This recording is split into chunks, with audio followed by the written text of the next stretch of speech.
రైతులు తమ యొక్క గోడుని ప్రతిపక్ష నేతగా జగన్ గారికి చెప్పుకున్న విధానం వారి మీద వారికి ఉన్నటువంటి నమ్మకాన్ని సూచిస్తుంది. 5 సంవత్సరాలు పరిపాలించినటువంటి జగన్ గారంటే ఎంత నమ్మకమో ప్రజలకి, మరీ ముఖ్యంగా రైతులకి వారి అభిమానాన్నే నిన్న మనం గమనించవచ్చు. కాబట్టి జగన్ అన్నకి రోజు రోజుగా పెరుగుతున్నటువంటి మద్దతుకి ఇది ఉదాహరణగా కూడా చెప్పొచ్చు. కృష్ణా జిల్లాలో కూటమి నాయకులు చాలా గొప్పలు పోతూ ఉంటారు. ఇది మా అడ్డా, మాకు ఇక్కడ బలమైనటువంటి ఓట్ బ్యాంక్ ఉందని చెప్పుకుంటూ ఉంటారు. ఎక్కడికి పోయింది ఆయన ఓట్ బ్యాంక్? చల్లా చెదురైపోతున్నటువంటి కూటమి కలలు, పటాపంచలవుతున్నటువంటి వాళ్ళు కట్టుకున్నటువంటి ఊహా ప్రపంచం. ప్రజలు అల్లాడిపోతూ ఉంటే, పండించినటువంటి పంట అకాల వర్షాలకు కొట్టుకుపోతే దాన్ని పర్యవేక్షించి పరీక్షించి లెక్కించి ఆ రైతుల్ని ఆదుకొని వారికి బాసటగా నిలవాల్సినటువంటి ముఖ్యమంత్రి గారు విదేశీ పర్యటనలకు వెళ్తారా? నిజంగా విదేశీ పర్యటనకు వెళ్ళడానికి ఇంకా సమయం లేదా? ఏ స్పెషల్ ఫ్లైట్లు వేసుకొని హైదరాబాద్కి తిరిగే ఖర్చుల కన్నా టికెట్లు క్యాన్సిల్ అయితే ఎక్కువ అవుతాయా? తుఫాన్లో అల్లాడుతుంటే ఆడబిడ్డలు నువ్వు వెళ్ళి క్రికెట్ చూస్తావా? ఏమండి, ఇంత దుర్మార్గం ఉంటుందా ఎక్కడన్నా? సకల శాఖ మంత్రిగా మళ్ళీ ఏదో ఒక శాఖ కాదు, తుఫానుకు సంబంధించినటువంటి రివ్యూ మీటింగులు జరుగుతుంటే పౌర సరఫరాల శాఖ మంత్రి ఉండడు. దానిలో అత్యంత కీలకమైనటువంటి శాఖ అది. ఆ మంత్రి ఉండడు. పంచాయతీరాజ్ మంత్రి ఉండడు. ఎక్కడో హైదరాబాద్లో కూర్చొని ఉంటాడు పంచాయతీరాజ్ మంత్రి. ఈ మంత్రి మాత్రం విద్యాశాఖ మంత్రి. ఈయన మాత్రం రివ్యూ మీటింగుల్లో ఉంటాడు. పోనీ మీటింగ్లో ఉన్నటువంటి వాడివి ఎన్ని విద్యాశాఖ స్కూల్స్ని సందర్శించారు?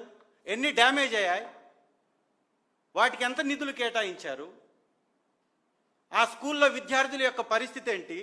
మళ్ళీ స్కూల్స్ స్టార్ట్ కావడానికి అనువైనటువంటి పరిస్థితి ఉందా లేదా గమనించావా? చూసావా? ఆరా తీసావా? చిన్న పిల్లలతోటి టీచర్ కాళ్ళు నొక్కించుకుంటూ ఉంది. ఒకడేమో తెలుగుదేశం నాయకుడు చనిపోయారు అనకూడదు, చిన్న బిడ్డను తీసుకెళ్ళి 8వ తరగతి బిడ్డను తీసుకెళ్ళి స్కూల్ నుంచి ఆ విధమైనటువంటి అమానవీయమైనటువంటి సంఘటన చేశాడు. అంటే ఈ స్కూళ్ళ శాఖకి విద్యాశాఖ మంత్రిగా ఉన్నటువంటి నారా లోకేష్ గారు ఏ రోజైనా ఒక్కటంటే ఒకటి నూతనమైనటువంటి స్కూల్ భవనాన్ని, ఎక్కడైనా ఒక్కటంటే ఒకటి ఒక కొత్త వ్యవహారాన్ని స్టార్ట్ చేశారా? భోజనంలో బొద్దింకలు, తాగడానికి నీళ్లు లేనటువంటి పరిస్థితి.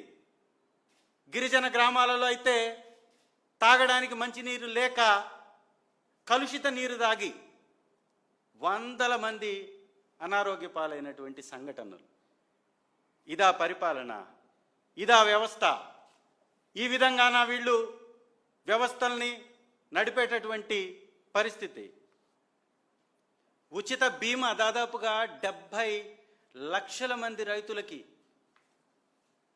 వైఎస్ఆర్ కాంగ్రెస్ పార్టీ హయాంలో 84 లక్షల మంది రైతులకి 70 లక్షల ఎకరాలకి ఉచిత బీమా ప్రభుత్వం కల్పించడం వలన 7,800 కోట్ల రూపాయలు పంటకి బీమా వచ్చింది. ఇవాళ బీమాలు లేవు. నష్టపోయినటువంటి రైతును ఆదుకునేటటువంటి పరిస్థితి లేదు. వారం వ్యవధి గడిచిపోయినా కూడా ఏమి వారికి చెల్లించబోతున్నారు, ఎంత నష్టం జరిగింది, ఎంతవరకు నష్టపరిహారం ఇస్తున్నారు, ఇలాంటివి ఏమన్నా జరుగుతున్నాయా? ఎక్కడన్నా ఆలోచనలో ఉందా ప్రభుత్వం? పవన్ కళ్యాణ్ గారు ప్యాంటు పైకి ఎగ్గట్టి 3 ఫోటోలకు పోజులు ఇచ్చేసి ముచ్చటగా వెళ్ళి 3వ రోజు హైదరాబాద్లో కూర్చున్నాడు. ఈయనేమో లండన్ వెళ్ళిపోయాడు.